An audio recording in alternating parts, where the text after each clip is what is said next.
சுட சுட மிளகு பூண்டு ரசம் சுவையும் மனமும் நிறைந்த இந்த ரெசிபியை மிஸ் பண்ணாதீங்க. வணக்கம் மக்களே, welcome to Vidhya's recipe diary. வாங்க ரெசிபிக்கு போகலாம். முதல்ல ஒரு சின்ன மிக்சர் ஜாரை எடுத்துக்கோங்க. அதுல 1 ஸ்பூன் மிளகு, 1 ஸ்பூன் ஜீரகம் அண்ட் 5 பல்லு பூண்டை உள்ள சேர்த்திருக்கேன். சேர்த்துட்டு நல்லா ஃபைனா கிரைண்ட் பண்ணிக்கோங்க. அடுத்து ஒரு வாண்டில 3 டேபிள் ஸ்பூன் ஆயில சேர்த்துக்கிட்டேன்.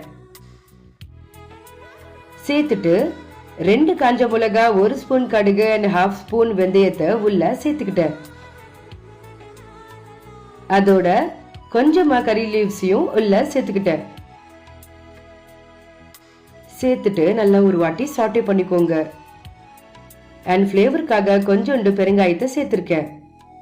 அண்ட் நம்ம ஏற்கனவே அரைச்சி வச்சிருக்கோம்ல மிளகு பூண்டு ஜீரகத்தோட பொடி, அதையும் உள்ள சேர்த்துட்டு நல்லா ஒரு வாட்டி சாட்டே பண்ணிக்கோங்க.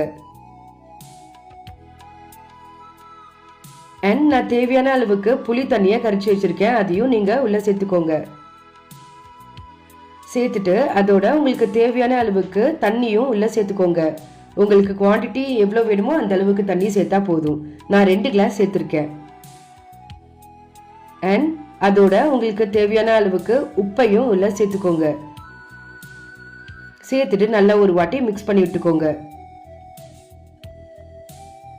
அண்ட் அடுத்து நான் ஒரு தக்காளிய நல்லா இடிச்சு உள்ள சேர்த்திருக்கேன்.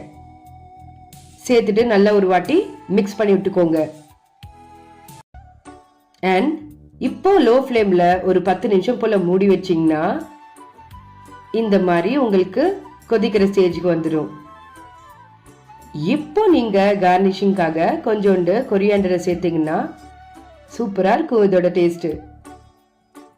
அவ்வளோதாங்க, சிம்பிளாவும் டேஸ்டியான இந்த மிளகு பூண்டு ரசம் ரெடியாச்சு. மறக்காம இந்த ரீலை இப்பவே சேவ் பண்ணி வச்சுக்கோங்க. அண்ட் உங்களோட ஃபீட்பேக் கமெண்ட் செக்ஷன்ல ஷேர் பண்ணுங்க. Until then, take care, tata, bye bye. See you in the next video.